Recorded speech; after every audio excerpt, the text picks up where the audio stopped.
And she rose. Concorde accelerates. 50 knots, perhaps. Now, Trubshaw has said that if all goes well, he will turn a high-speed taxi run into a takeoff. Rotate. All's going well. She's airborne. 002 flies well ahead of the predicted time.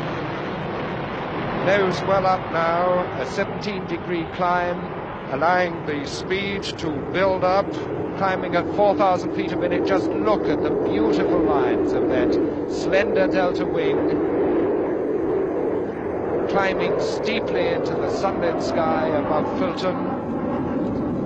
At 2,000 feet, the crew will cancel the reheat, which I was telling you about, and they will settle down to a steady angle of climb at about 17 degrees. The undercarriage will not be retracted. The droop position of the droop sloop will be retained down.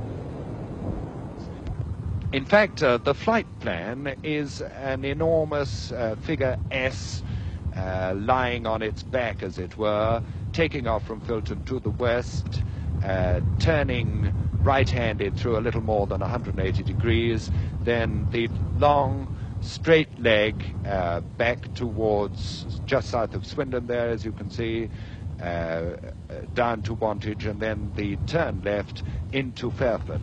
Just look at that, coming in like a flying creature, a prehistoric monster, instead of the airliner of the future and Britain's great stake in the future. Well, now, Trubshaw, I'm not prepared to say whether he's coming in to land or whether he's going to... Yes, I think he's coming in to land. He's committed. Yes, he's going to bring her in first time. He's resisted the temptation to do a deliberate overfly to show the lines of Concorde, and indeed we couldn't get a better impression of them than we have in this shot now. Coming in 50 feet in the hold-off zone. It's going to be very interesting to compare this landing with the Toulouse one. Down he goes, slight bounce, stick forward, and he's on the ground. Arrest, shoot, streamed, braking now. An excellent landing. The Canberra chase aircraft flying on ahead now. Speed coming down, lots of runway to spare. Still going quite fast, however. Chute dropped. Rest of the slowing down procedure on the brakes now. Again, Captain Jimmy Andrews, what did you think of that landing? Beautiful. It really was a perfect landing. A little bit of smoke from the tires as he touched down.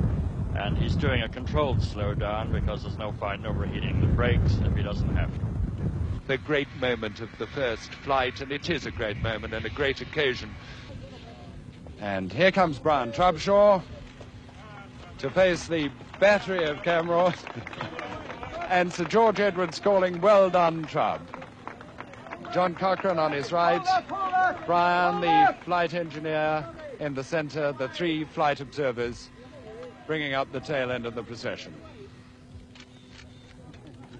And now, what everyone concerned with the Concorde project wants to do is to get away from all this kind of thing and get on with the job of making it the finest transport aircraft in the world.